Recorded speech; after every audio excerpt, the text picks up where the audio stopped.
D'abord, merci Guillaume et merci à vous tous pour une journée qui vraiment nous a non seulement profondément intéressés, mais je dirais émus, et nous a donné l'impression, à mes amis qui m'accompagnaient ici aujourd'hui, que nous étions en famille. Donc merci pour ce moment partagé. Merci aussi de voir un projet qui est ancien, celui d'essayer de lier le PRG et CAP 21. C'est une idée qui a 10 ans, qui n'a jamais pu se réaliser. Mais je reste convaincue que dans cet espace de centre-gauche dont je vais parler dans un instant, il est indispensable de lier l'un à l'autre. Je veux dire aussi mon enthousiasme, notre enthousiasme, pour participer à la création de Planète République, qui est une autre manière de parler de l'écologie républicaine, dont Chloé Ridel a parlé avec talent tout à l'heure, et qui est un thème qui nous est cher. Ce que je voudrais dire ici, c'est que les deux urgences dont on a parlé depuis ce matin, l'urgence républicaine et l'urgence écologique, sont indissolublement liées. Et ce que je voudrais vous dire, c'est qu'on ne résoudra pas l'une sans l'autre. C'est absolument impossible.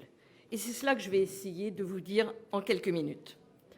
L'urgence écologique, elle est parfaitement connue, elle a été rappelée: climat, biodiversité, santé, épuisement des ressources, effet croissant déjà présent sur le plan physique avec des conséquences économiques. Tout cela appelle des solutions éminemment nouvelles et dans un temps extrêmement court. Si vous regardez ce qui a été décidé au niveau européen, nous avons en réalité 8 ans pour faire en matière climatique 3 fois ce que nous avons fait en 30 ans. Il faut prendre conscience de cela. C'est une transformation profonde de notre modèle social, de notre modèle industriel, de notre manière de vivre, avec la réintroduction du temps long qui a complètement disparu de la pensée politique. Pas la vôtre, mais en règle générale. Il faudrait également parler de la transformation de la ruralité, des conséquences de la renaturation des villes, de la zéro artificialisation des sols, de la lutte effective contre la pollution de l'air ou des algues vertes. C'est vraiment quelque chose de profond que nous allons vivre dans les 10 ans qui viennent et qui ne peut se faire sans penser refondement du pacte républicain. L'un ne se fera pas sans l'autre. On ne fera pas la transition écologique si on ne refonde pas le pacte républicain, parce que l'urgence républicaine, elle est là. Nous en avons parlé depuis ce matin. Nous sommes en face d'une nation déstructurée, archipélisée, dans laquelle les corps intermédiaires et les lieux de rassemblement ont été, je dirais, industriellement et scientifiquement détruits au bénéfice de l'exercice d'un pouvoir de plus en plus personnel. La République est la première victime de la perte du bien commun, du culte de l'ego, ou TPMG, pour parler de manière plus jeune. Je ne traduirai pas ce que ça veut dire, tout le monde sait ce que ça veut dire. Et de l'inversion des valeurs qui se retournent contre elles-mêmes. Le symbole de cette dégradation, c'est bien entendu permettre à un nostalgique de Pétain de s'approprier les valeurs de la République et de se prétendre l'héritier de De Gaulle.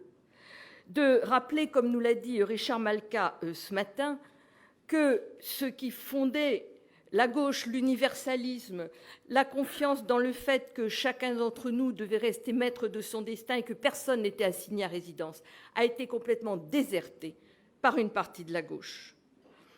Tout ceci, effectivement, est tout à fait fondamental, et c'est en cela que les bases du pacte républicain sont mises à mal. Laïcité, on en a parlé ce matin et cet après-midi, dans l'école, dans les services publics, la liberté, la multiplication des états d'urgence, les atteintes à la liberté d'expression, officielle ou non officielle, l'égalité qui est mise à mal. Je ne fais qu'énumérer ce qu'est la base du pacte républicain. La croissance des inégalités, c'est par définition une atteinte au pacte républicain. La dégradation du fonctionnement de nos institutions à telle enseigne que l'on peut se demander parfois si l'on n'est pas en face d'une république potemkine, c'est-à-dire qui n'a plus que l'apparence du fonctionnement des institutions, tout simplement parce que les citoyens ont déserté. Il faut écouter. Il faut revenir aux fondamentaux, écouter ce que disent nos concitoyens, ne pas être dans le déni de ce qu'ils vivent. Certains l'ont rappelé ce matin et c'est essentiel. Parce que le refus d'écouter et le refus de parler des sujets qui fâchent, parce que cela peut avoir un certain nombre de conséquences, notamment électorales, désagréables, c'est ceci qui a entraîné précisément cette montée de l'extrême droite, c'est-à-dire le fait que nous avons laissé à une catégorie du corps politique le monopole de l'expression sur des sujets qui préoccupaient nombre de nos concitoyens. C'est aussi une part de notre responsabilité.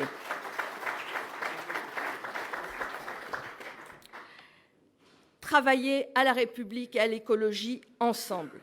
Le fonctionnement républicain et démocratique est la clé de la transition en raison de la révolution qu'il va falloir accomplir en peu d'années. Redéfinir les rapports collectifs individuels en fonction des communs.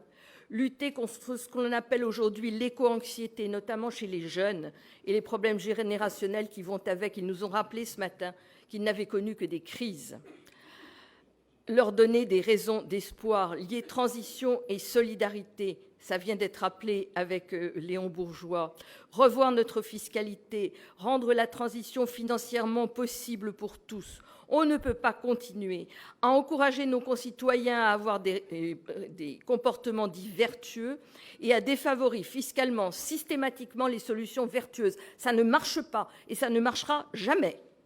On ne peut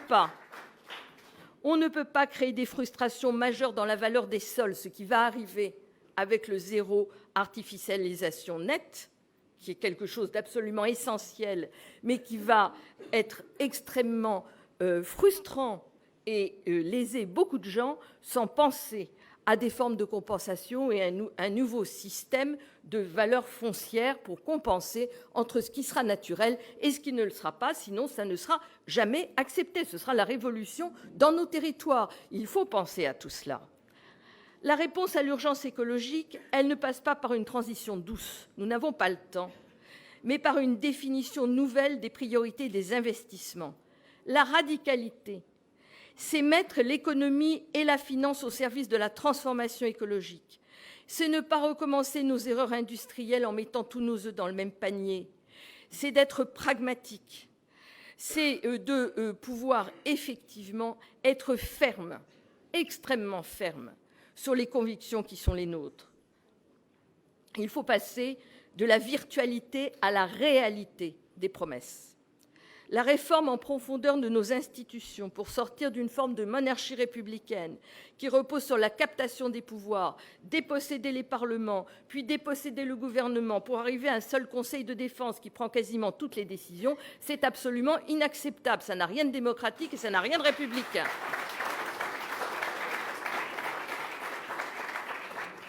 Planète République, cher Guillaume, ça doit être le lieu par définition de rassemblement de nos concitoyens.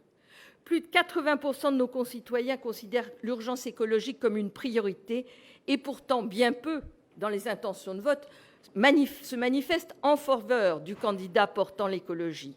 Pourquoi ?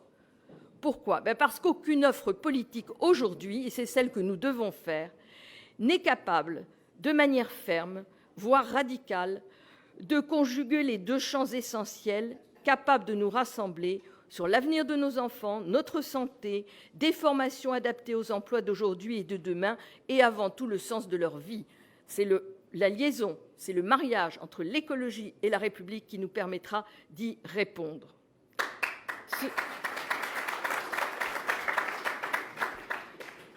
Ce n'est pas en bricolant la bougie qu'on invente l'électricité. C'est une formule que j'aime bien.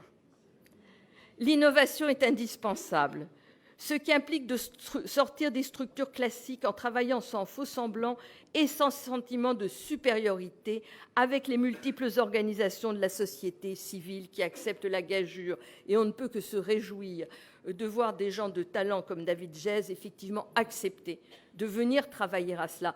Et il y en a beaucoup. Et il y a beaucoup de jeunes chefs d'entreprise, beaucoup de personnes du monde associatif qui aujourd'hui permettent à beaucoup de nos concitoyens qui ont déserté les manifestations politiques, les réunions politiques, de travailler ensemble. Il faut leur ouvrir un lieu d'accueil pour qu'ils puissent se sentir chez eux avec la République et le sens de l'avenir, c'est-à-dire l'écologie. C'est cela que nous devons inventer, cette écologie républicaine, pour que chacun et chacune s'empare pleinement de l'impératif de préservation de notre maison commune. Cette économie, c'est-à-dire ce nouveau mariage de l'économie et de l'écologie, n'est pas axée uniquement sur la recherche et la technologie, même si elles sont indispensables. Elle ne procède pas d'une vision prônant la décroissance sous forme de récession, appelée à devenir l'alpha et l'oméga de l'organisation de la société. Au contraire, elle est la prise de conscience de l'urgence de l'engagement collectif qui ne peut résulter que du débat contradictoire sur les enjeux, quels qu'ils soient, républicains, d'ordre public, de sécurité, d'écologie aussi, bien sûr, de choix énergétiques. Tout cela est compliqué.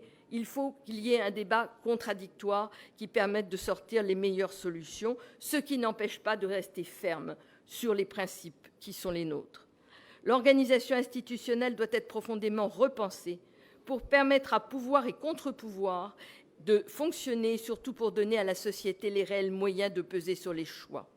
Rassemblons-nous autour de l'écologie et de la République. Rassemblons tous ceux qui pensent, comme nous-mêmes, que nous allons arriver au niveau national, comme au niveau européen, comme au niveau planétaire, que nous avons en nous les ressorts pour nous sortir de l'impasse dans laquelle nous nous sommes mis.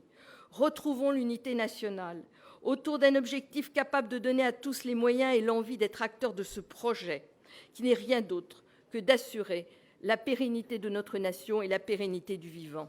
Nous, les Français, nous avons inventé les droits de l'homme. Nous devons aujourd'hui les défendre et être un exemple de défense de ces droits de l'homme, et nous devons être porteurs de ce qui sera les droits de l'humanité. Je vous remercie.